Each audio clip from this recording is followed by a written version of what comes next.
नमस्कार, मैं करण सिंह स्वागत करता हूं आपका न्यूज अलर्ट में। बेगूसराय से एक बड़ी खबर आ रही है।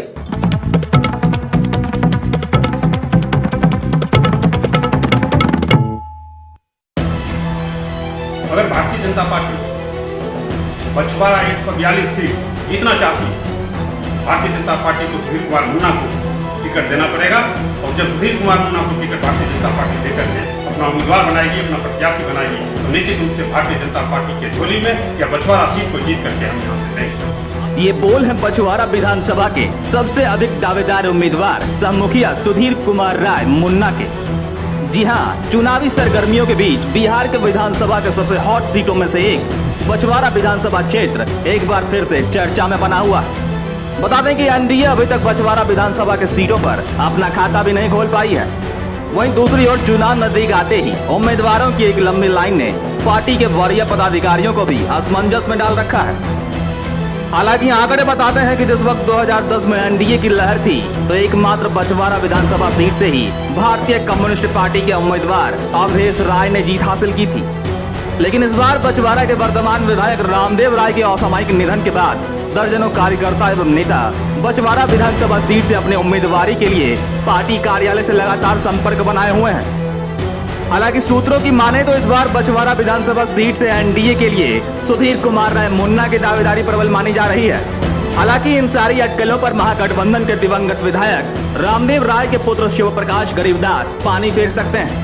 लेकिन सूत्रों की माने तो बछवाड़ा विधानसभा के कई लाखों के आबादी के बीच भाजपा नेता सह मुखिया सुधीर कुमार राय मुन्ना का जादू लोगों के सर चढ़कर बोल रहा है। करीब 15 साल से अधिक के अपने राजनीतिक करियर में सुधीर कुमार राय मुन्ना के नेतृत्व क्षमता को कम नहीं आंका जा सकता है। वहीं दूसरी तरफ सुधीर कुमार राय मुन्ना ने भी यह स्पष्ट कर दिया है कि अगर एनडीए को इस बार अपनी हार के चक्र को तोड़ना है, तो उसे सुधीर कुमार राय मुन्ना जैसे ब्रह्मास्त्र का सहारा लेना ही पड़ेगा। नमस्कार, मैं इस वक्त खड़ा हूं बछवाड़ा विधानसभा के गोविंदपुर 2 पंचायत में, जहां के मुखिया हैं सुधीर कुमार राय और मुन्ना। आइए जानते हैं, जानकारी मिली थी कि आगामी विधानसभा चुनाव में अपनी दावेदारी ये प्रस्तुत करने वाले हैं। आइए जानते हैं कि किस मुद्दे को लेकर, किस रणनीति को लेकर वो इस चुनाव में अपनी दावेदारी प्रस्तुत कर रहे हैं। यह बताना चाहता हूँ अपने पार्टी के आला कमान से कि अगर भारतीय जनता पार्टी के हमारे जितने आला कमान हैं वह यह चाहते हैं कि बछवाड़ा विधानसभा इस बार एनडीए जीते, तो उन्हें सबसे पहले भाजपा को यह सीट देना पड़ेगा। और भाजपा को सीट देने के बाद अगर पार्टी यहाँ से मेरी उम्मीदवारी देती है, हमें यहाँ से उम्मीदवार बनाता है, तो निश्चित रूप से मैं यह कहता हूँ कि बछवाड़ा विधानसभा सीट जीत करके यहाँ से हम पार्टी के झोली में देंगे। आज तक बछवाड़ा विधानसभा के लिए पार्टी प्रयोग करती रही है, कभी भी यहाँ के कार्यकर्ता का सही ढंग से उपयोग पार्टी ने की है या यहाँ के वोटरों का सही उपयोग आज तक पार्टी करने में नाकामयाब रही है। क्या लगता है कि बछवाड़ा विधानसभा से सुनने में आ रहा है कि अभी तक यहाँ पर बीजेपी पिछले बार के मुताबिक आंकड़े अगर देखे जाए तो बीजेपी यहाँ पर अभी सीट नहीं निकाल पाई है। इस बार सुनने में आ रहा है कि सीपीआई के कन्हैया कुमार भी बछवाड़ा विधानसभा से लड़ सकते हैं। हालांकि ऐसा स्पष्ट नहीं हो पाया है। आपको क्या लगता है कि अगर वो यहाँ से खड़े हो सकते हैं तो क्या कुछ फर्क पड़ेगा भाजपा का यहाँ पर सीट निकाल पाने में?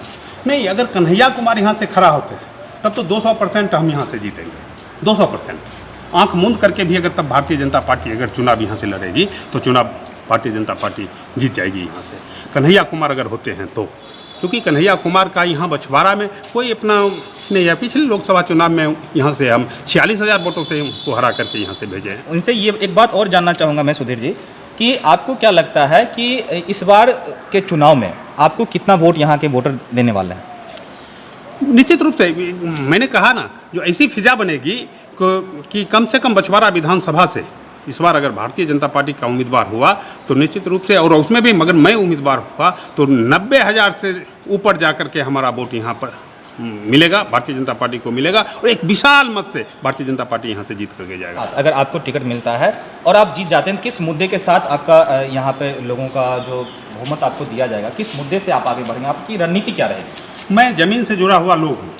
प्रत्येक लोग जितने भी यहाँ हैं उनका मैं अपना बेटा हूँ, उनके घर का बेटा हूँ, और इसलिए उनके दुख दर्द को मैं बहुत करीब से जानता हूँ। और पिछले 19 साल से, अभी 20 साल तो पूरा नहीं हुआ है, 19 साल से यानी 4 बार से मैं मुखिया हूँ, तो मैं धरातल के स्तर पर यह मुझे समझ है कि जनता को क्या आवश्यकता है, जनता को क्या चाहिए, और उन सारे मुद्दों को हम लेकर के आगे चलेंगे और उनका जो वो जनता का दुख दर्द है उसको मैं दूर करूंगा। निश्चित रूप से एक जनता के लिए मैं भी एक नज़ीर पेश करूंगा और उन्हें भी लगेगा कि अपने बेटा को जिता करके भेजा है तो निश्चित रूप से वो हमारे लिए ही काम कर रहा है, हमारे लिए ही सोता है, हमारे लिए ही जगता है, हमारे ही सुख दुख की बात को हमेशा सोचते रहता है। तो देखा आपने, ये थे सुधीर कुमार राय उर्फ मुन्ना, जो कि बछवाड़ा विधानसभा के गोविंदपुर 2 पंचायत के मुखिया हैं और अपनी दावेदारी इस तरह से ये पेश कर रहे हैं कि अभी तक बीजेपी जो है बछवाड़ा विधानसभा से कोई भी सीट नहीं निकाल पाई है। लेकिन इनका कहना है, इनका दावा है कि अगर इन्हें टिकट मिलता है तो बीजेपी यहाँ पर अपना सीट जरूर हासिल कर पाएगी, बहुमत हासिल कर पाएगी। अब देखने की बात यह होगी कि बछवाड़ा विधानसभा के गोविंदपुर 2 की जनता बीजेपी के समर्थन में कितना वोट देती है। न्यूज अलर्ट के साथ मैं करण सिंह। हालांकि अब देखने की बात यह होगी कि बिहार विधानसभा के हॉट सीटों में से एक माने जाने वाले बछवाड़ा विधानसभा सीट को एनडीए अपने किस घटक दल को सौंपती है, क्योंकि इस सीट पर स्थानीय या बाहरी प्रत्याशी की दावेदारी भी एक बड़ा मुद्दा बनकर सामने आ सकता है। अभी के लिए मुझे दीजिए इजाजत, कल फिर हाजिर होंगे बेगूसराय की कुछ और बड़ी खबरों के साथ। धन्यवाद।